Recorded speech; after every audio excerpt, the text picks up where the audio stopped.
somebody sitting to my left, so this is the night to move over to this side. Otherwise, I'll block you the whole night.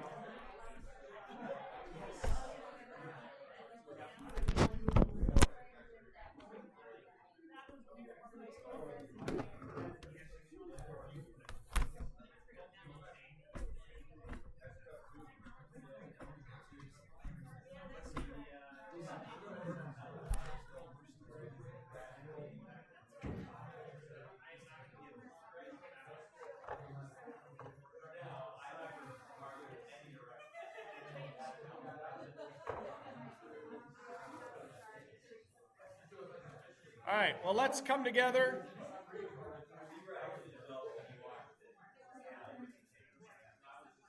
Tonight is our final night talking about generations. We have one more week, which is next week, but we will talking about the life phase of later adulthood, 60 plus. So tonight is our last time dealing with generations specifically. So we will give a little, we will lean a little heavy on boomers and silence, because we want to hear some of your thoughts, both about yourself as well as just kind of all the stuff that we've been talking about. So let's start with you, boomers and silence.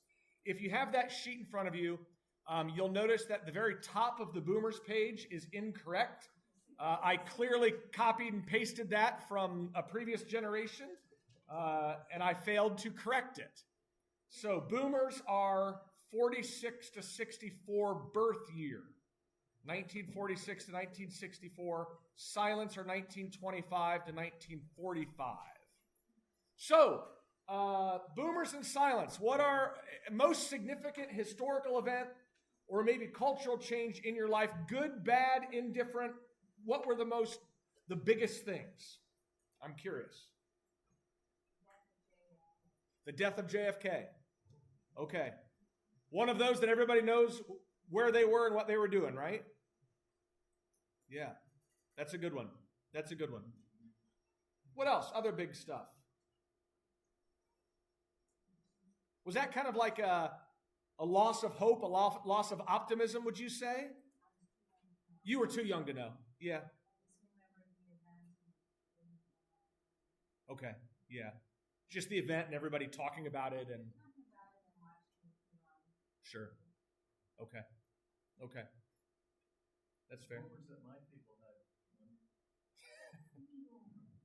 What was it?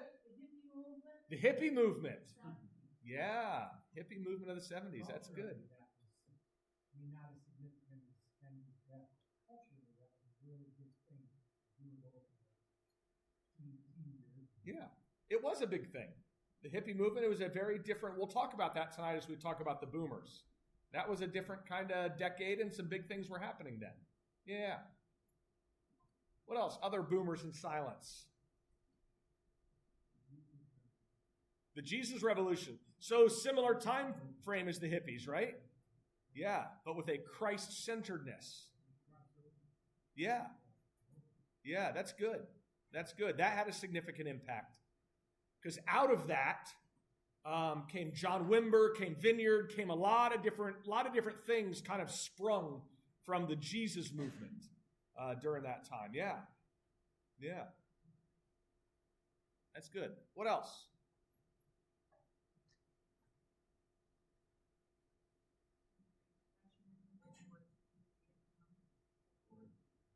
Yeah. Yeah. World Wars, Vietnam. First World War is probably too young because the silence would have been born in 25. Yeah, World War II, no doubt. Yeah, Korea, Vietnam, all that. Big stuff. Yes. Yeah, very big stuff.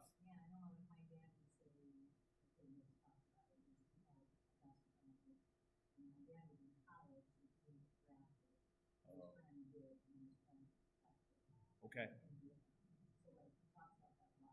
Yeah, knowing people who get drafted, and many of them didn't come back. Yeah. Yep. I think Vietnam was probably unique because of the war we didn't win, and I was draft age, and I didn't get drafted. But, yeah. But the protests going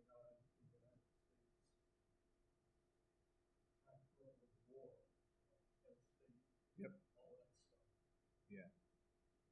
Yeah, Vietnam, the protests with it, absolutely. Johnson administration? Yeah.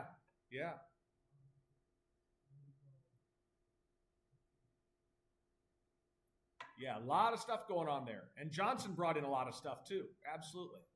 Yeah. Any other thoughts? Oh, Martin Luther King Jr.? Yep. And his, what's that? No, Junior. Yeah, MLK Jr. So that's good. I'm glad those came up. That'll be we'll talk about some more of those later. So like I said, so here we are on our final generation. So of the 6 generations that are alive today, we are on the earliest 2, silence and boomers. So kind of what I want to do tonight is, like we've done in previous weeks, is just walk through the general characteristics of both.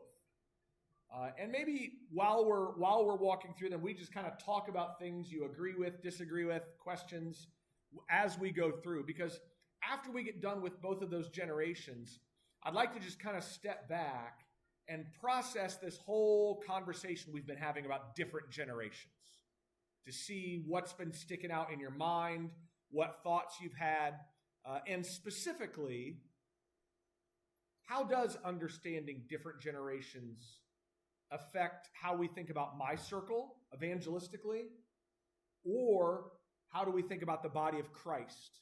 Whereas Paul says in Romans 14:1 and Romans 15:7, accept one another as Christ has accepted us. So we'll go through the 2 generations. Stop me and let's just talk about anything, but let's start with the boomers. 46 to 64. Again, the sheet in front of you, I apologize, has the incorrect first section. That's a copy and paste. It's either the Gen Xers or the millennials. I don't know who's up there, but it ain't the boomers. So here we go. Boomers, by the way, you're the reason why we're studying generations. You were so big and so unique and so influential. That's why a lot of people started thinking about generations and studying generations. Our portion on the silence tonight is going to be relatively small because we weren't doing generational studies back then. So you have to go back and find some data, but the sociologists weren't craving that data back then. Boomers changed everything. And that's the first big idea. The boomer impact on American culture. Here's what Twenge says. A couple thoughts on what Twenge says, and I want to know if you agree or disagree. So she talks about the boomer impact. Of the last 5 U.S. presidents, 4 have been boomers, with 3 born on a single year, 1946. Boomers have dominated Congress, governorships, university presidencies, and more since the 1990s. So the boomers have really held positions of power for the last 35 plus years, and are still, with our last few presidents other than Biden, still holding the top positions of power in many ways. Remains a very influential generation. She thinks, and I'll be curious to see what some of you think, she thinks in some ways the boomer growth and development and things they were going through either informed or simply mirrored transitions that America as a whole were going through. So, for example, the 50s and 60s, Leave It to Beaver era, right? I think Leave It to Beaver was like 1957 to 1962 or 63. Very child-focused, very nuclear family-focused. That was kind of the emphasis of America. This is according to Twenge. You can agree or disagree. When the boomers became teenagers, that's where a lot of the social change started taking place. So we'll talk about that. So racial equality, gender equality, LGBT movement is growing right there. Protests against wars, lots of social change happening in the 1960s, which coincides with boomer teenagers. When they become young adults, hippies, Patsy, that's what you said. Kind of a fascination with the mystical, but in the 1980s, when they become career adults, the yuppies come in. these young urban professionals who are concerned about their careers and more concerned about their salaries and things like that.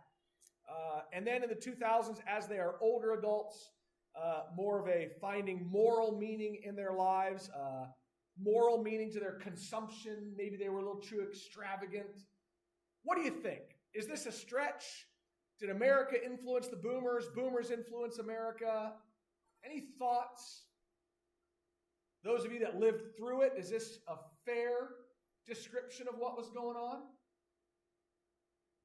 Vic, you're kind of shaking and shrugging your shoulders. We may have been led by the media. We watched Father Knows Best and Leave It to Beaver. Yeah. Then you moved on to Happy Days. You know? Sure. And we followed that up, and they were these television producers. You know, they could make you believe most anything. It's true.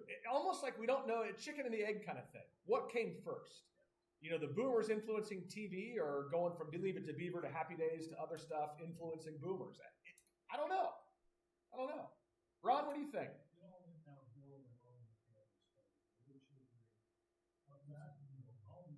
All in the Family? I'm sorry, I didn't catch. But All in the Family, in terms of what they dealt with in terms of race, war, you know, they were reflecting quite a bit of what was going on. Yeah. And even if he is considered politically incorrect by today's standards, he reflected some people, didn't he? What was his name? Archie Bunker. Yes, thank you. Yes. Yeah. You know of Archie Bunker, Livy? Okay, fair enough. Yeah. His draft-dodging son, Meathead. Yeah. Son-in-law, I'm sorry, Christy, you're right. So she says, you know, because boomers are a big generation with a big influence, they are surprisingly difficult to pin down. Again, making the case that generations deal in generalities. You know, it is ridiculous to say all iGens are this, all Xers are this, all boomers are this. We're looking at big picture trends, which would characterize probably the majority, or at least the most influential, but they don't represent everybody. So let's talk about the boomers a little bit. I have seen Pleasantville, yes. It's a fascinating movie. There are a few scenes in Pleasantville that I think are inappropriate for younger, but it is a brilliantly done. Yes. Well, and what you notice, what you remember, it's if anybody hasn't seen Pleasantville, you're all old enough. Great movie, great commentary, because it is all in black and white. But once they start finding freedoms and expressing themselves is where color comes in. And one young lady's the first one to show up in color and her red dress. And there's even a scene, if you remember it, where she picks an apple off of the tree. And that's where more and more of the world becomes color. And boy, isn't that a beautiful biblical image. The theology is powerful. I agree. I agree wholeheartedly. Yes. Yeah. Fascinating movie. Here are the boomer demographics. Again, a big generation. Unlike where we started these things with the alphas, an overwhelmingly white generation. Here are some of the names, in case you're interested.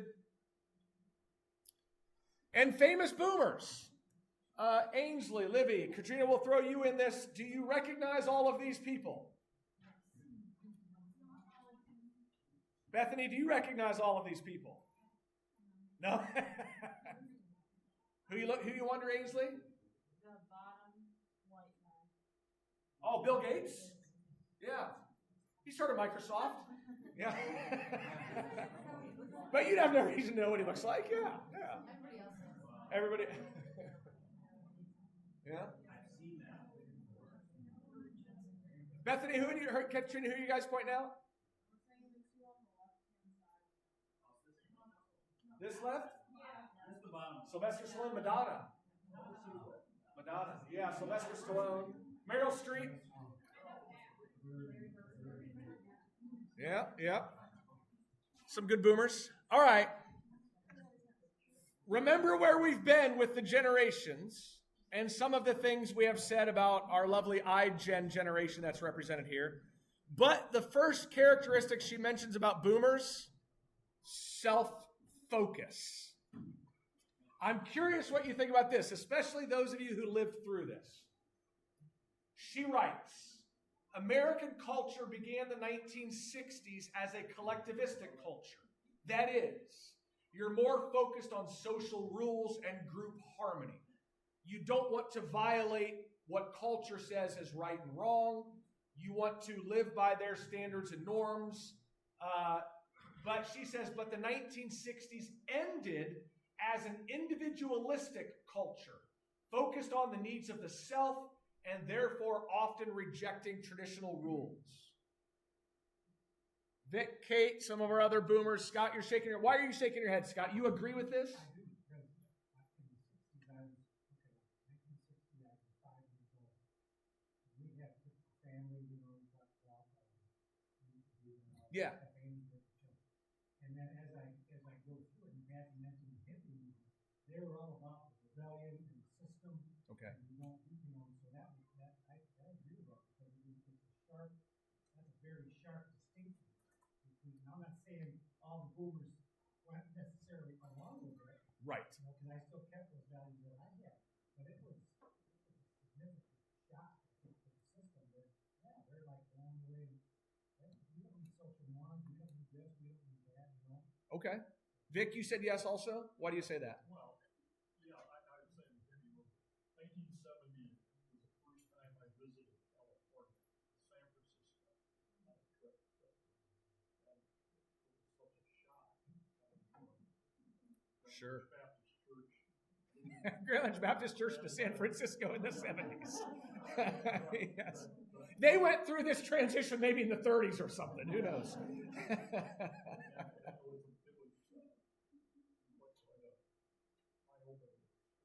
Yeah. Okay. Interesting. Other thoughts, experiences with this? What do bell bottoms have to do with it? It's hard for me to. I don't have any experience, right? This is a textbook era to me, right? Because it's hard for me to consider any phase of America truly collectivistic, because we've always been kind of an individualistic, manifest destiny kind of culture. But something happened in the 60s and 70s. To call us truly collectivistic before then may be a stretch, honestly. But, yeah, something interesting. So, Oprah, who rises to fame in the 1980s, right, with her talk show, represents boomer self-focus when she says, I'm guided by a higher calling. It's not so much a voice as it is a feeling. If it doesn't feel right to me, I don't do it. Boy, we criticize millennials and iGens for talking that way. But boomers, I mean, you contributed. Sorry. It took me a minute to process, so I had a thought from the previous statement. Yes, bring it on, Heather. Something happened in the 60s, and that's also, I have no lived experience in that decade. Yeah. Maybe something happened or something was forgotten, right? So maybe back in the 1920s, right? And the whole roaring 20s and all that kind of stuff, right? And then the crash with the stock market, right? And then, so then the 50s, maybe there was more of a collectivistic, like everybody, like the kind of social aspect of caring for community or the social program, like the things that were more community thing.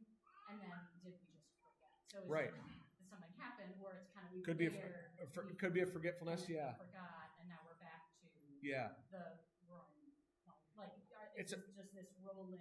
It's a fair point, Heather, because those that want to look culturally, and Twenge doesn't do this, but if you look at the transition from a Christendom culture to a post-Christendom culture, they would maybe put it in those lens of forgotten. We've kind of forgotten our Christian heritage because now we are increasingly post-Christian, as Europe has been, possibly since the French Revolution when that was starting to change. Or just And these 50-year we're just- waves. yes, Like, sure. all this wealth, and then, it turns out money does destroy this thing. Sure. And then Yeah. all that, like, so do we just keep forgetting? It's interesting. Phil, what are you thinking?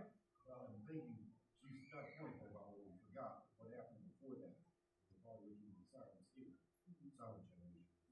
The Great Depression, followed immediately by World War II. Right. Probably inflicted a whole lot of, hey, we all had that shared background experience, we as a nation came through this.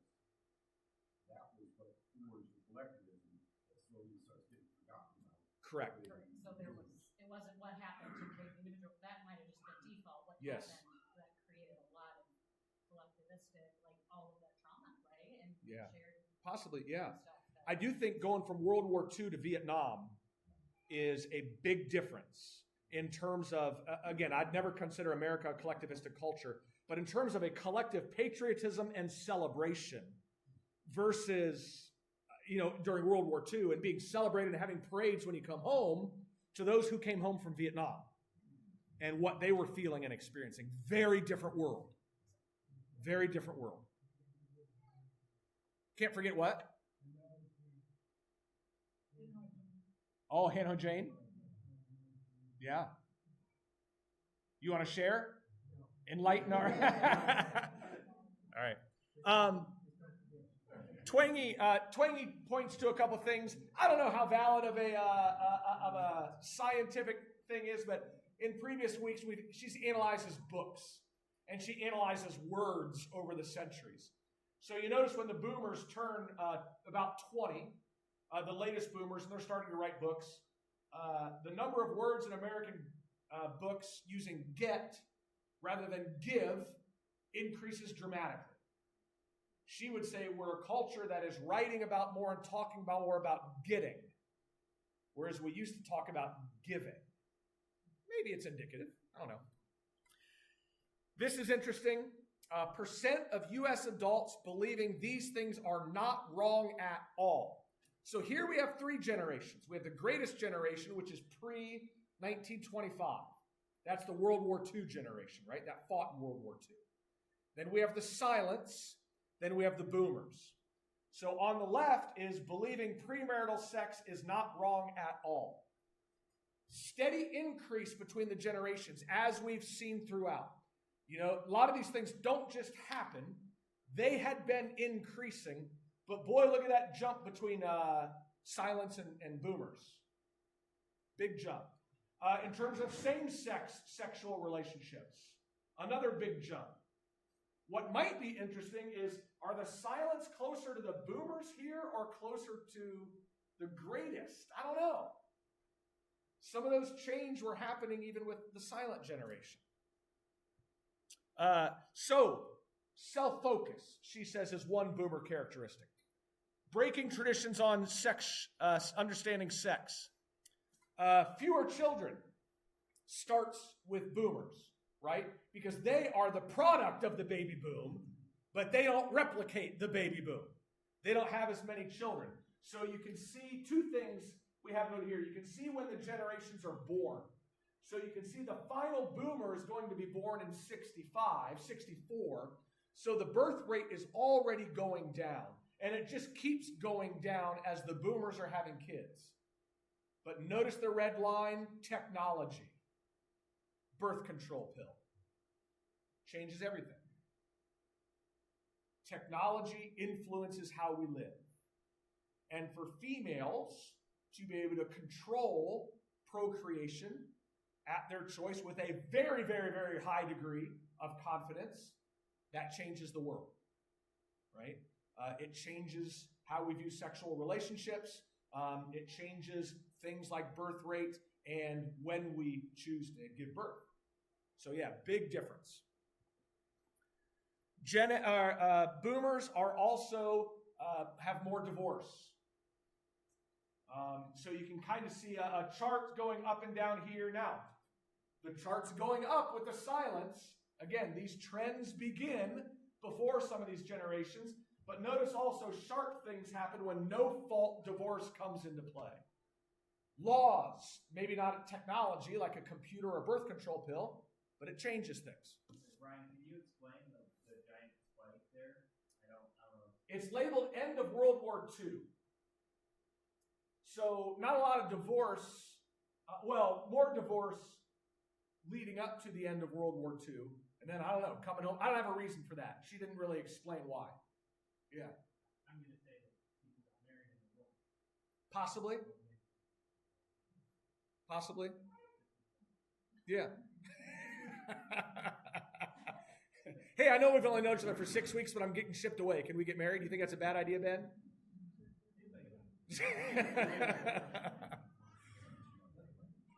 Boomers were also more comfortable with drugs. In less than a decade, from the late 60s to the mid-70s, drugs went from counterculture to mainstream.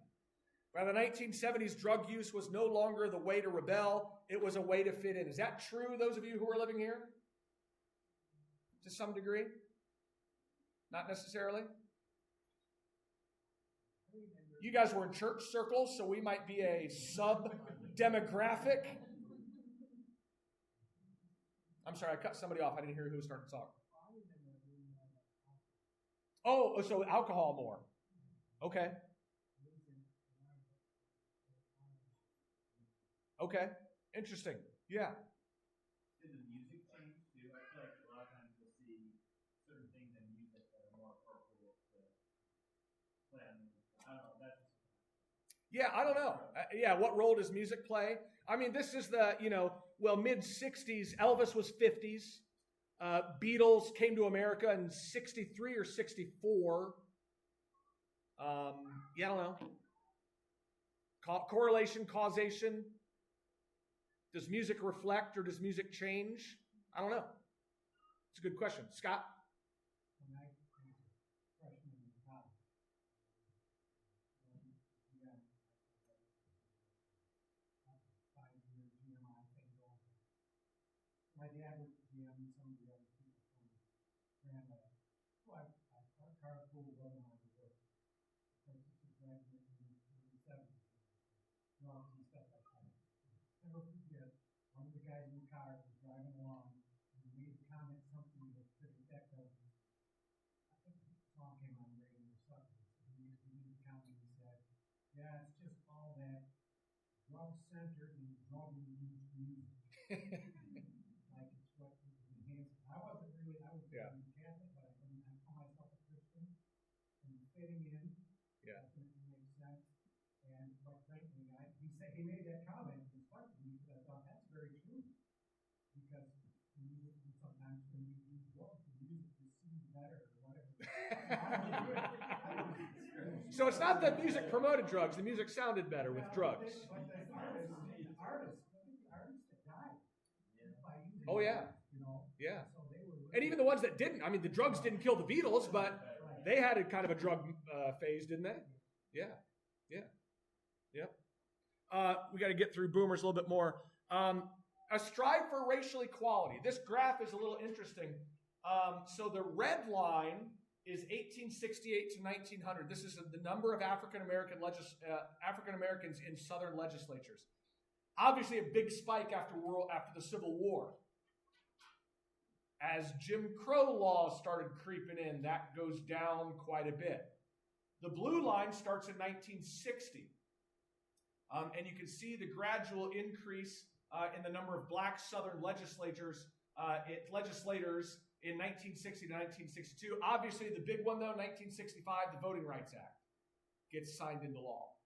So again, maybe not considered technology, but you can see how some of these movements change things. But the boomers, interested in racial equality, also interested in gender equality, to the point where we have this. Big pushes for women to enter college and careers, which is a good thing.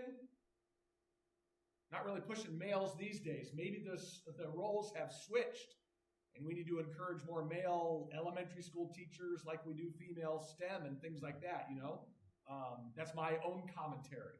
But you see how much the focus on women's education and women's career has really changed college attendance and things like that.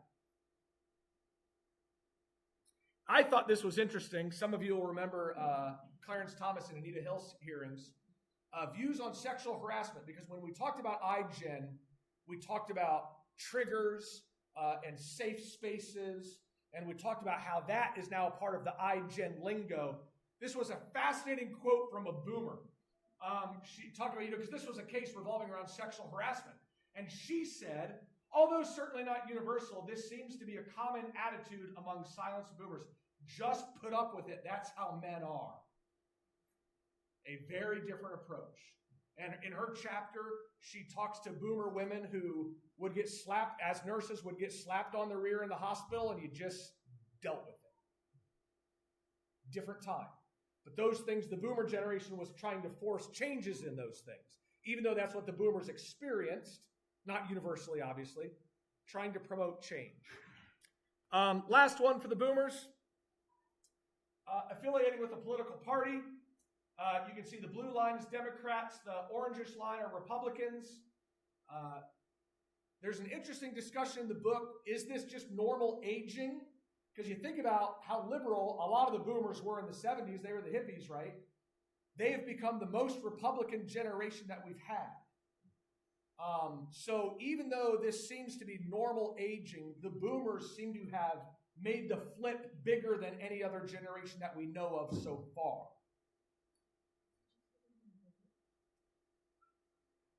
Usually it's not just done in, these numbers wouldn't be done in pure numbers, Libby. They should be per capita, for lack of a better word. It's a good question, though. And influence and money. I think the richest people in the world were all born in like 1955 or something, right? Like Sure. I think there's something to do with economic. Yeah. So, Vic. Well, one of your assumptions here, though, is that the Democrat in the 1970s, Democratic Party Great is point. the same as the Democratic Party. Great point.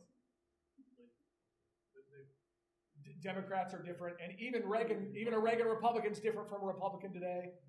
Well said, Vic.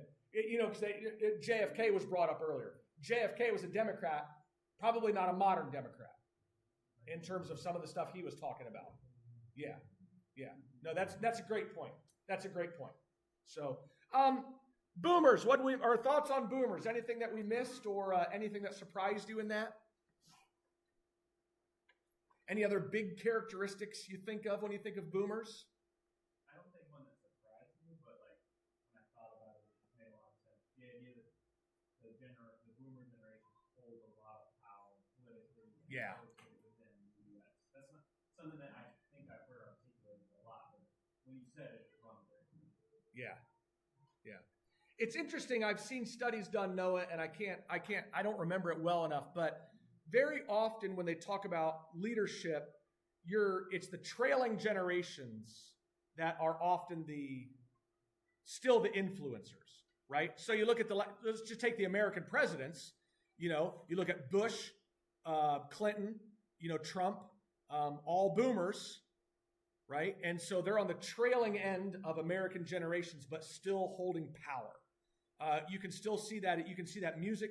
There's a lot of ways you can see that. It's interesting because you think, man, this is the older generation, but those trailing generations still have positions of power. Millennials are not there yet, even though they're the greatest generation, according to somebody that I heard earlier this fall.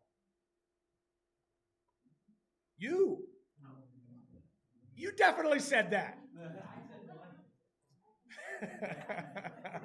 Mike, what were you going to say? Along with power, bring out wealth too. Oh, power and what? Yeah. If I remember correctly, I think they hold 49% of the wealth of 4 generations that can earn. Well, you got Gates in there. He's like 20% of the wealth. No, yeah, you're right. Yeah, they hold the wealth. They're still holding power. Yeah. Yep.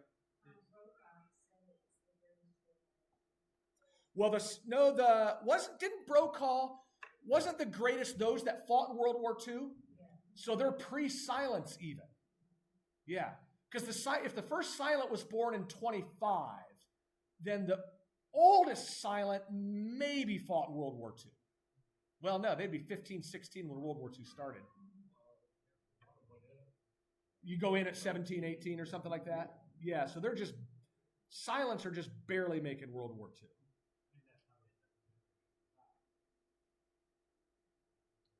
Could be. All right, let's push through silence real quick. Like I said, not as much data on you guys. Again, demographics similar to boomers. Names, just in case you're curious. Famous boomers. Bethany, Katrina, Ainsley, Livy. You recognize any of these? These are silents. I'm sorry, did I say boomers? These are silents. You recognize some? All right. Yeah, Harrison Ford. He's a big one. Warren Buffett. Warren Buffett down in the bottom right. Yeah. So there you go, some famous ones. Here's one of the interesting things about silence. The boomers get a lot of credit for all of the transitions in the 60s. Some of the boomers weren't born yet in the 60s. So who was really driving some of the big movements in the 60s? Think civil rights. Civil Rights Act of 64, Voting Rights of 65, and Loving versus Virginia. Loving versus Virginia is a Supreme Court case that deemed laws against interracial marriage to be unconstitutional. Silents are leading those things. Most of the boomers are just too young to be leading these things. Women's movement. So here is a newspaper ad, maybe from the 50s.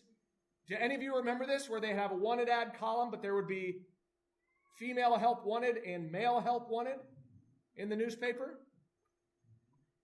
Interesting. This is the Stonewall Inn. The story of the Stonewall Inn, it's considered the first major protest for LGBTQ in 1969. Throughout the 60s, a lot of gay bars and whatnot would be raided. People would be arrested. That was starting to go down at the Stonewall Inn in 1969. But a lot of people started protesting it. And they staged a protest for the next 5, 6, 7 days, advocating for LGBTQ rights. Again, this is in 1969. A lot of the boomers are less than 10 or 15. That wasn't boomers doing that. That was silence doing that. It's just interesting because boomers get credit for all this activism. But a lot of the activism was the silence. It really was. No, because if you read the articles, it's cross-dressers, it's gays, the gay language is still used, but no, they didn't have the alphabet soup that we do today.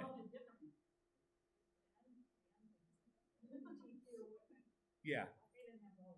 Correct. Yeah, that's why I said some of the articles in the book they talk about arresting cross-dressers. That's what you would call somebody as well. We're going to address male cross-dressers. Percent of adults with certain views. On the left, traditional gender roles are not better. Notice how that's already starting to go up with the silence. Moms of young children can work. Having a gay professor is okay, and gay sex is not wrong. Again, what I want you to see is some of the things that we always associate with millennials or iGen, like individualism or LGBTQ. These trends are moving. These trends are happening. Now, I want to say 0.8% of silents considered themselves gay. 2.5% of boomers did, and that number is, 2-3 times higher now, but it's a trend. It doesn't just come out of nowhere. I'm kind of surprised that your greatest generation I agree. Those are my parents. And what I don't know, Vic, is when those surveys are taken.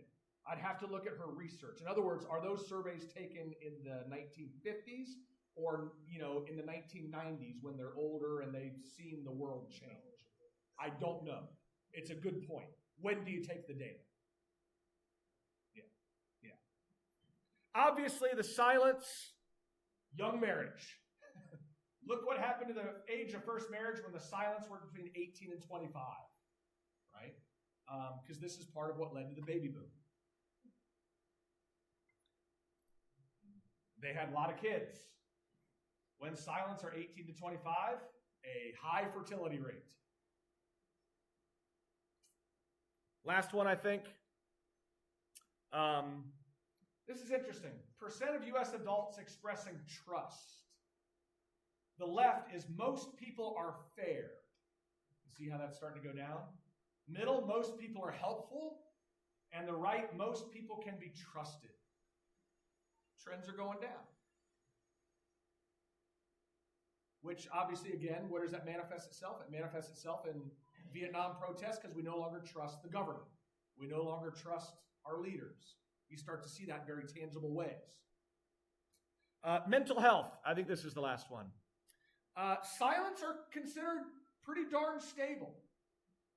You can see how the suicide rate goes down during the silent birth years, and as they're growing up, stays relatively low compared to previous generations. Now, there's times where it goes up with boomers and Gen X, and then it goes down, and it's coming up again. We talked about that with iGen, right? Mental health is again decreasing. Mental health is on the increase. But it's interesting to see how much dropped with the silence. Livy, you look perplexed? It's just interesting to me that the Great Depression, like I was, where does That's that spike. Yeah, so Great Depression. So actually the Great Depression is early. The Great Depression is shaded dark. Okay. Because the Great Depression, it was 29 was the crash, right? I was trying to figure Yeah, out. and then the 30s was where it really was, you were feeling it. Because I thought where it was, it would have been lower, and that didn't make sense to me. Yeah. Yeah, so the Great Depression's a big spike. There we go. Big spike. That's why it makes sense. Yes, yes, yes. I added red lines to confuse you because I was trying to point out where the silents are. Do you have any thoughts on that? Those rates of silence happening in the Great Depression? No idea. No suicide? Yeah, I don't know. Yeah, why? And again, that's the greatest generation. Why does the greatest generation have such a high rate, a high suicide rate? I don't know. Her book starts with silence and talks about them having a comparatively stable and calm mental health.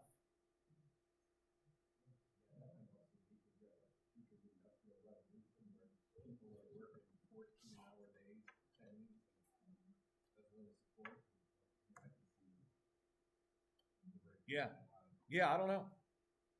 I don't know. I think I saw a study once that talked about the Industrial Revolution, urbanization, so you saw your first division in terms of people leaving the farming communities to go into the cities to work. Yeah. A lot of single women, young men.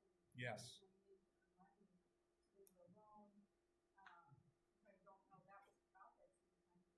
That would make sense. Yeah. And like you said, yeah, young men going into big cities, during the Industrial Revolution, and yeah, women, and absolutely. Yep. Yep.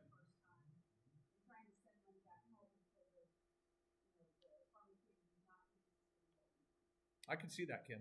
That makes sense. Yeah.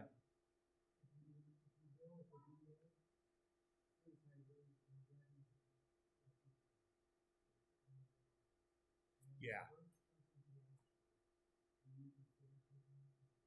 Yeah.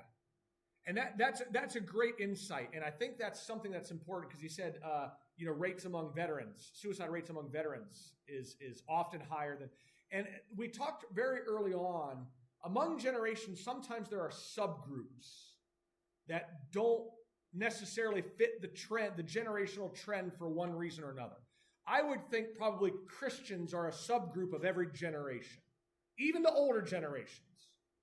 But military, I think, is always a subgroup because of what they've experienced, what they've done throughout their lives, what they've seen. It's a subgroup. We talked about that earlier, Phil, that just betrays trends for a variety of reasons, I think. I think that's true. Yeah. Yeah. How do we feel about the fact that suicide rate way down?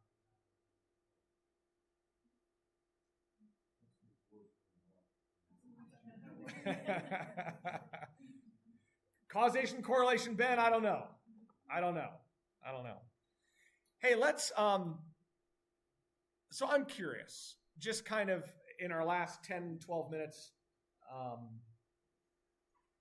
one of the goals has been to, as we've talked about different generations and different life phases, is to think about increasing our understanding of one another. Hopefully, again, you're seeing that generations are sharing a lot. It's not just these young iGens that are self-focused and, things like that, but we all have a lot in common because we're all on a pattern. You see these patterns developing, so hopefully it creates some understanding. Hopefully it's helpful that way, but I want to conclude with this. How does understanding different generations help us in terms of ministry? Either when we're thinking my circle with those who don't know Jesus, or within the body of Christ, as brothers and sisters, accept one another as Christ has accepted you.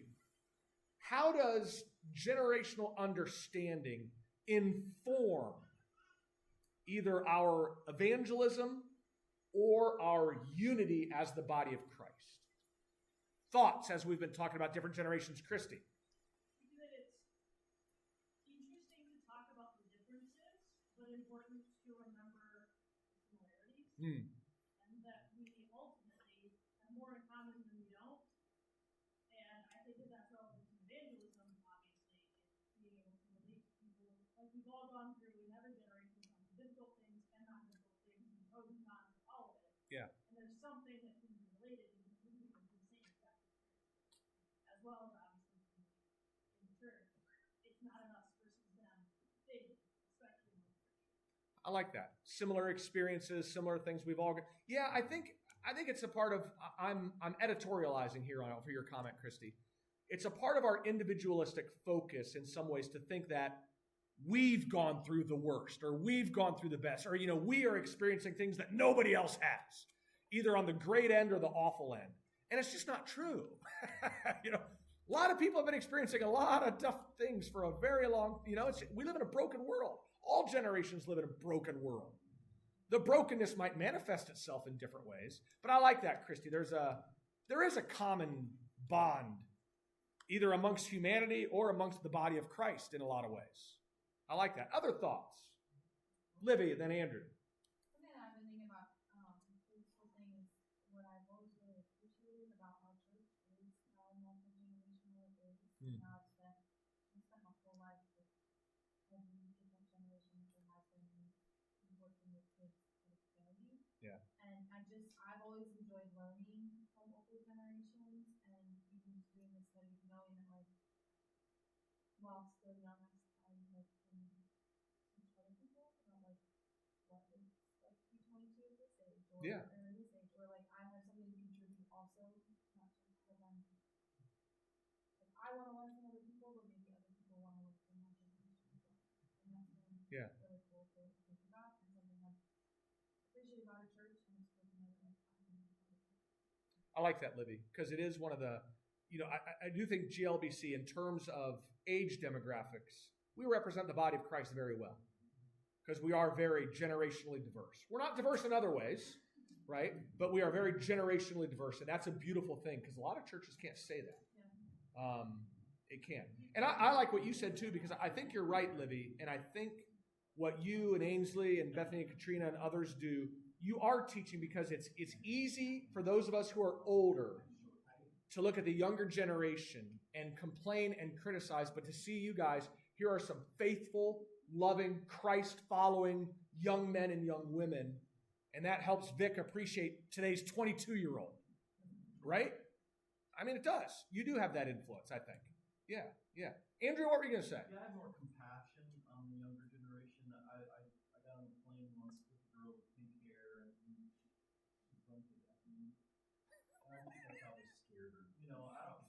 Had you talked to her at that point yet, or did you? I tried to say hello, and she turned and harumphed. So I was a little disgusted by it. I get disgusted by people who I think are prejudging me because I'm a white male, 60-year-old guy. So anyway, yeah, close. Beck and I share a birthday. Anyways, so more compassion. More compassion. To hear, like when we talked about alphas and Z's and stuff.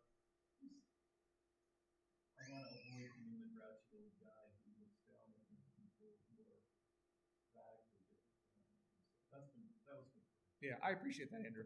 That compassion. I think especially with the younger generations, Andrew, they are growing up in the world that we created. We can't blame them for that.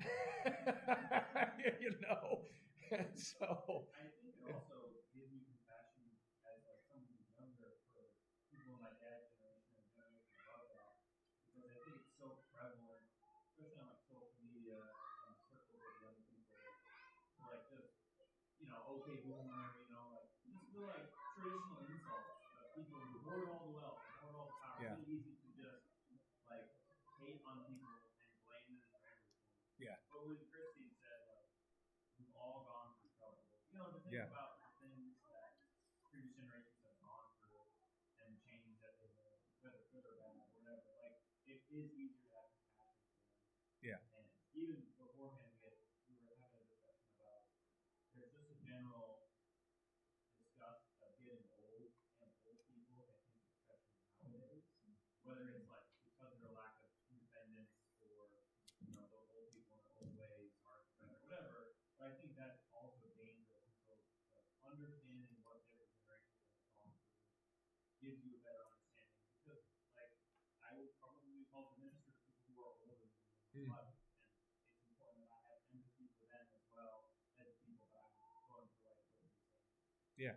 No, it's well said. Yeah, that compassion and understanding, it does make a difference. Other thoughts in our last couple minutes? I appreciate this. Reminds me of Yeah. Yeah, you talk about lifestyle evangelism, and I appreciate that. And I think that's one of the things I think what Noah said and what Andrew said about giving us compassion for people, that's true. But I love what you say. At the end of the day, and as I think about lifestyle evangelism, I don't want to take generalities. I need to talk to the person in front of me. So they might fit their generational characteristics in some ways. They may not fit in all the ways. My focus needs, so I think big picture generational stuff can give us a background understanding, but who's the person in front of me? And how can I speak to them? And where does Christ speak to them right now? It is. Talk to the one in front of you. You're exactly right. Very well said. I really experienced that just in all my times of doing youth ministry. Talking about, I would read sociologies of youth and trends of youth all the time. Found it fascinating because it gave me a background understanding. But when I'm sitting across a lunch table with Ainsley, I just got to love Ainsley. Because in some ways she's going to be consistent. In some ways she's inconsistent with her generation. But at that moment, Ainsley. And that's all I care about. Yeah. Yeah. Exactly right. Exactly right. Anything else? I totally agree that I do like talking about the generation. I'm just going to inform this program. Yeah. What are ways that the generations will say about it? What programs do we implement or cooking? At the end of the day, then those are good. But you have to decide how we're going to program. Agree. Absolutely. And looking at groups.